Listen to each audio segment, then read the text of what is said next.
What is up mga tol, at nagbabalik na naman tayo dito sa ating panibagong video dito sa GTA San Andreas Roleplay mga tol. So for today's video nga tol is nandito tayo sa server ng Gobang Reality Roleplay mga tol. So itong server na to mga tol is fresh server at bago pa lang mga tol. So kaya nandito tayo mga tol is ililibot ko kayo sa server nila mga tol at ipapakita ko yung mga features at yung mga mappings nila dito mga tol. Pero bago tayo magsimula mga tol, make sure na mag-like kayo sa video na to at mag-subscribe mga tol. So yung mga tol, simulan na natin ang paglilibot sa server nila mga tol.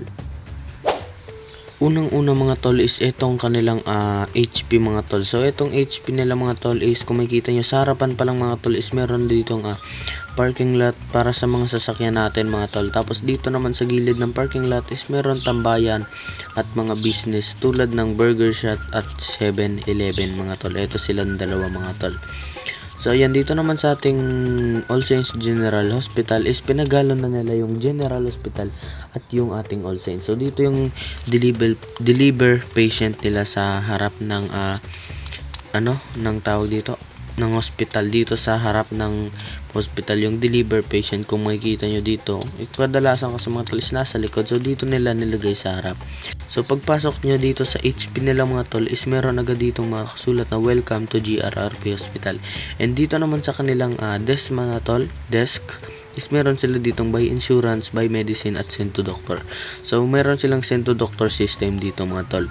Ang sa mga nakakalam ng send to doctor mga tol is, at doon naman sa hindi nakakalam is yung send to doctor is para sa mga example may kaibigan kayong na down, pwede nyo siyang i-send to doctor if ever na walang doctor. So dito naman sa kanilang mga tol is meron ditong dining area at kabilaan yan mga tol. Dito naman yung kanilang kanilang toilet room, yan kabilaan yung toilet na yan mga tol. And then may statwa dito mga tol na nakatayo.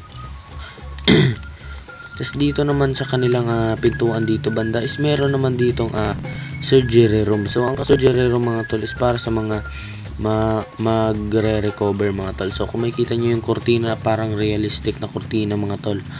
Yan, pwede kayo ditong mabuhay. So pwede dito kayo mabubuhay lagi if ever na mamatay kayo. So ang system nila dito mga tol is ang recover nila dito ay 2 minutes ata or 1 and 50 seconds mga tol. 1 minute and 50 seconds ang recover mga tol. Kaya malaarpe talaga, napakatagal ng kanilang recovery process mga tol. So ayan mga tol. Okay mga tol, so dako naman tayo dito sa kanilang phone system mga tol. Ito yung phone company nila mga tol. Ito yung business ng mga cellphone mga tol. So example mga tol is ito yung Galaxy cellphone mga tol. So dito mga tol, pagpasok nyo is meron kayong makikita dito ang buy phone. So pwede kayo makapag-buy phone dito. So maraming klase ng cellphone dito mga tol. So bawat cellphone is may kanilang tagal. For example itong Samsung is 15 days lang mga tol or 15 years. So okay mga tol. So ito namang meron din sila ditong buy load mga tol. So pwede kayo makapagbili ng kung anong SIM card dito. Ayan, kung makikita nyo, buy load dito mga tol is 20, 25 hanggang 50 mga tol. So meron naman ditong buy SIM card.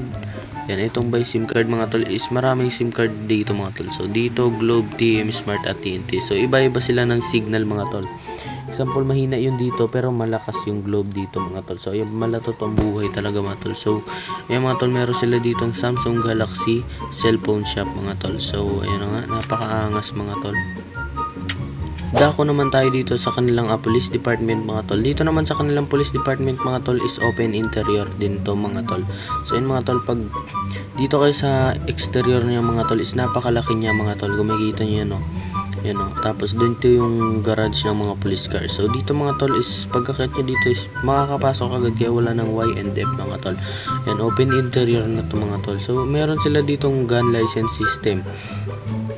So itong gun license system nila mga tol is pwede kayo ditong makuha ng web leak para makabili ng mga barrel. So itong license na gun na to mga tol is level 1 lang. So kung pwede makakuha kayo ng barrel if ever na level 3 na yung license nyo. Pero pag dito kayo kumuha sa get gun license is level 1 lang yung makuha nyo, which is hindi pa rin kayo makakuha ng barrel. So kailangan is nasa police kayo kukuha ng license para makakuha kayo ng level 3 din na weapon license. So okay mga tol. So dito naman sa kanilang ano mga tol, is merong estatwa. And then dito sa second floor mga tol, is dito naman nakalocate yung kanilang selda. So pag akyat nyo dito mga tol, is bubungad agad sa inyo yung selda mga tol. Okay, dito yung marami silang room ng selda, 1, 2, 3 at 4 rooms mga tol, kung makikita nyo. And then dito yung arrest system. Okay, kung makikita nyo dito mga tol, is napaka lupit ng kanilang selda. So sunod-sunod talaga, and then magkakadikit. Ayan, may desk pa dito. Marami sila ditong nilagay mga tol, tulad na itong ano dito, makikita nyo talaga yung lugar. O yun, makikita nyo, diba? Napakaangas ng kanilang selda. Pwede talaga kayo ditong, kung ako, para sa akin is lagi siguro may bantay dito mga tol, kasi kitang kita yung loob mga tol. Kung makikita nyo, hindi talaga kayo makakatakas sa seldang ito mga tol. Ayun mga tol, so dito naman tayo sa kanilang City Hall na nakalocate na nga dito sa Glen Park. So makaramihan sa City Hall mga tol, sa kada server mga tol, is merong nakalocate yung kanilang City Hall sa harap ng Police Department. So itong kanila naman mga tol is nakalocate na dito sa may Glen Park. So minsan lang tayo makakita ng ganitong City Hall na nilolocate sa ibang lugar. So kumikita nyo naman dito mga tol, sa Glen Park tayo nakalocate, at sa mapa makikita nyo Glen Park talaga. So dito naman mga tol, sa labas pa lang mga tol, is meron dito yung parang design na yung parang tinatapunan ng piso pampaswerte. Tapos dito naman mga tol, is ito yung kanilang mga designs. Ayan, may upuan, napakarami mga tol. Pwede nyo talagang tambayan dito mga tol. Tapos dito pa lang sa harapan, pwede na mag-picture. Yan parang PC yung aking FOB mga tol. So kumikita nyo naman yung mga tol, dito may nakasulat na City Hall at GRRP. So pagpasok nyo mga tol, is nandito naman yung pwede kayo dito makakuha ng sign check by level upgrade, at pwede kayo dito makapag change name, at syempre pwede kayo makakuha dito ng national ID. So ang national ID mga tol is para sa mga newbie. So ang national ID ay mga tol, is if ever na wala kayong national ID, bawal din kayo maka-join sa mga jobs tulad ng miner and tracker mga tol. So ayun mga tol, and then if ever na meron na kayo nun, is pwede na kayo makapag-join. So dito naman sa kanilang mga tol, is meron sila dito mga napakalupit na rooms tulad nitong SSS office. So ito mga tol, City Hall nila is napakalupit mga tol. So kabilaan meron din dito mga tol, LTO dito. Okay, napakalupit mga tol, kung makikita nyo. Yan, napakaganda pa ng kanilang mappings, pagkaka-mappings dito sa Glen Park ng City Hall.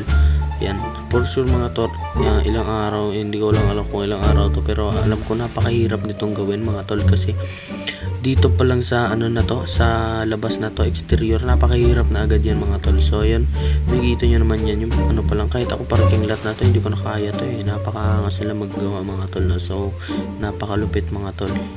Para sa akin is ito yung pinaka best na City Hall na nakita ko mga tol, napakaangas. Dako naman tayo dito sa kanilang mechanic shop na nakalocate pa rin dito sa malapit sa tracker. So dito mga tol, kung makikita nyo itong mechanic shop nila, is dito na pa rin siya. So dito naman mga tol, sa likod nito is meron dito parking lot, and then tambayan sa taas dito mga tol. Kung may ipapakita ko sa inyo itong tambayan mga tol. So mga tol, nakalagay dito sa tambayan mga tol is yung disco dito, and then may Christmas tree, tas mga gift pa. Okay, kung makikita nyo napakalupit mga tol. So pagdating naman natin dito sa baba, is dito yung paayusan. So dito kayo pwede makapag-upgrade and tune mga tol. So kung makikita nyo dito, and then yung repair kit dito mga tol is napakamahal. For example, to repair kit is 100k, and then yung pull ups is 380k. Kaya ganyan kamahal dito mga tol, dahil sa high echo tong server na to mga tol. So madali lang talaga kumita ng pera dito mga tol. So ayan, kaya kung ako sa inyo mga tol, join na kayo mga tol, kasi may time na may madalas talaga dito nagpo 4x salary mga tol. Kaya napakabilis lang talaga kumita ng pera, madalas kasi mag 4x salary. So yun mga tol, makikita nyo naman yan, napakaangas ng interior ng kanilang mechanic shop talaga mga tol. Yan, so napakaangas. So kadalasan sa mga server mga tol, dito talaga nakalocate yung kanilang mechanic shop na malapit sa tracker mga tol. Ayan, kung makikita nyo, may view pa dito, napakalupit. Okay, so dako naman tayo sa kanilang systems mga tol. Meron sila dito hungry and water system mga tol. So yung mga yan is mga tol, is alam na naman talaga yan, kasi matagal na talaga nakalagay sa sa sump. And then Ang nag-iba lang dito mga tol is yung kanilang stress system mga tol. So ang stress system mga tol is, for example, yung S ko na ano dyan, 64.2. So, example, nag-0 yan mga tol. So, kapag 0 na yan is, maaari kayong mamatay mga tol. So, pag nag-0 yan, mamamatay kayo. So, yung akin 63, safe pa ako. So, example is, para madagdagan yung inyong stress system is, kailangan nyo lang bumili ng sugar sa mga 7-Eleven. So, marami naman nun dito. And then, kailangan nyo lang siyang i-use sugar. And then, pag na-use nyo na, is madadagdagan na yan mga tol. So, diba, napaka-basic lang na dagdagan. So, meron pa sila ditong mga ibang system. Tulad ng phone system mga tol. Ayan. May phone system sila. And then, yung, is mali lang yung kanyang date and yung kanyang oras. Pero okay lang yun. And then meron sila ditong GPS system mga tol. So ayan, may kita nyo yung job. May mga jobs nila mga tol. Taylor and Brinks, Garbage, Harvester, Craftsman, Adonis, Butcher, Miner, at marami pang ibang mga tol. Ayan, napakadami nila ditong mga tol, mga jobs and systems. Ayan, yung iba mga tol is may kita nyo pag join nyo dito sa server nila mga tol. So ayun mga tol, so hanggang dito na lang tong video na to mga tol. So kung nagustuhan nyo tong video na to mga tol, is make sure na naka-like and subscribe kayo sa video na to mga tol. So ayun mga tol, ayan, yung iba mga tol, may kita nyo na lang if ever na mag-join kayo. So kung ilalagay yung IP dyan sa baba, yung Discord link lamang nila, makikita nyo na lang yung IP na kapag kayo ay nakapag-join na sa Discord nila. Ayan, yung verification naman mga tol is parang same lang siya sa mga other servers mga tol. Ganun lang mag-verify. So mga tol, dito ko natatapusin itong video na to. Nagustuhan nyo ito mga tol, is subscribe mga tol. So yung mga tol, tatapusin na dito. So peace out, subscribe.